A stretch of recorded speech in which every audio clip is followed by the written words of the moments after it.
내적 통일성이 부족하면 고통이 증가하고 불안이 커지고 동기가 시들고 즐거움이 사라지며 그 결과 우유부단해지고 뭐든 확신하지 못한다. 탐나는 것 10가지를 놓고 결정을 못한다면 10가지 모두에게 고문을 당하는 셈이다. 모순되지 않고 잘 정의된 확실한 목표가 없다면 삶을 가치 있게 해주는 긍정적인 몰입감은 먼 나라 얘기가 된다. 여기서 중요한 부분은 어떤 목표를 명확하게 하는 건데 실제 믿음직스럽고 긍정적인 감정 어디에서 나오느냐 했을 때 이 가치 있는 목표를 추구할 때이다 라고 말을 하고 있습니다.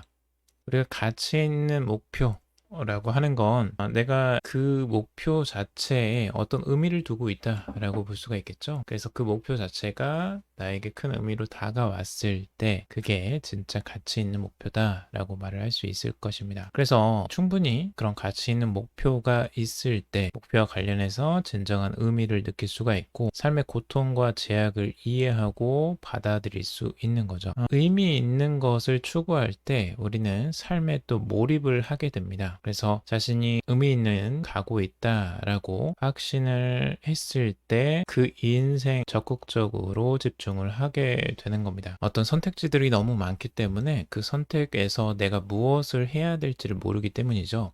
그래서 코칭을 할 때에 보면 코칭 전에 많은 분들이 어떤 일을 내가 해야 되는지, 어떤 걸 좋아하는지, 이런 고민들을 가지고 오시는데 다양한 선택지가 너무나 많고 그 안에서 내가 진짜 무엇을 해야 하는지가 명확하지 않음으로써 그 안에서 오는 혼란의 고통이 정말 큽니다. 그때 무엇을 하나를 잡지를 못하고 계속 허둥지둥 되게 되죠. 그래서 그런 과정들을 겪지 않으려면 결국에는 어떤 한 가지의 선택지가 필요한 건데요. 여기서 저자는 한 사례 중에, 보편적 사례 중에 학부나 직업훈련을 마친 사람들을 예를 들고 있어요. 근데 학교에서 이제 어떤 학부나 직업훈련 같은 것들을 끝까지 이제 마치느냐, 아니면 중간에 이제 포기를 하느냐, 이런 것들을 이제 봤을 때 이거를 끝까지 간 사람들을 이제 본 거죠. 근데 그들이 그게 가장 잘 맞아서 하는 것이 아닌 경우도 있었고, 그리고 자신의 선택 완전히 확신한 것도 아니고 계속 의심을 하거나 후회를 많이 하기도 했대요. 그리고 공부한 분야에 계속 남아있을지 확신하지도 못했고요. 근데 그냥 아무것도 안 하고 표류하는 사람보다는 그렇게 인내를 하면서 끝까지라도 뭔가를 맞춰본 사람들 결과적으로 더 나았다라고 이야기를 하고 있어요. 그러니까 어떤 한 방향을 정하지 않고 계속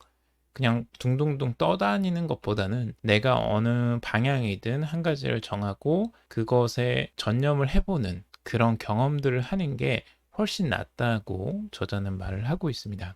저도 이제 코칭을 하면서 많이 느끼는 부분이 어떤 방향성을 한 가지를 잡기 전에는 내가 무언가를 잡을 거리가 한 가지가 필요하긴 합니다. 그러니까 일상생활을 유지하기 위해서든 내가 생활비를 벌기 위해서든 뭐든지 내 삶을 지탱할 수 있는 한 가지의 목표, 다른 한 가지의 목표가 있으면 당연히 좋고요. 근데 그 안에서 혼란은 아마 계속 되실 거예요. 왜냐하면 내가 진정으로 진짜 원해서 하는, 좋아하는 일, 업이라는 것을 고민하고 있다면 이게 이제 중첩적으로 일어나게 되는 거죠, 고민은. 그래서 그때는 이 투트랙 방식으로 가는 겁니다. 한 가지는 내가 어떤 생계를 유지하든 어떤 한 가지의 삶을 유지하기 위해서 가는 길 한 가지와, 그리고 나의 업, 내가 좋아하는 일을 찾아가기 위해서 경험을 하고 어떤 새로운 일을 하고 도전하고 계속 이 모험을 떠나는 그 일, 그 두 가지를 같이 하는 거죠. 그러니까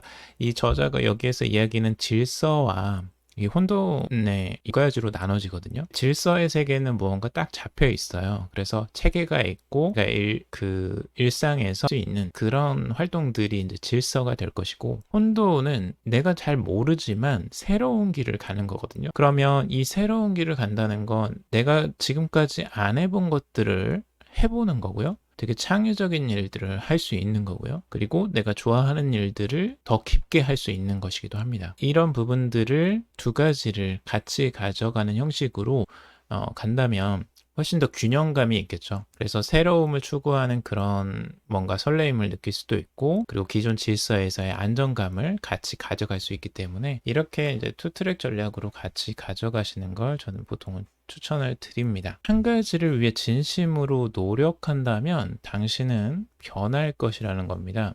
여러 가지 고민하고 있을 때와 내가 한 가지를 선택해서 자신이 거기에 희생과 노력과 집중을 해서 좀 더 훈련된 존재로 나아간다면 실제 삶에서 더 큰 사람이 될 수도 있을 거고요. 그리고 자신의 삶에서 훨씬 더 만족감을 느끼게 되실 수도 있을 겁니다. 그래서 저자는 최소한 이 한 가지 일에 최대한 파고들고 그 결과를 지켜보라고 이야기를 하고 있습니다. 오늘은 여기까지 마무리하겠습니다. 들어주셔서 감사합니다.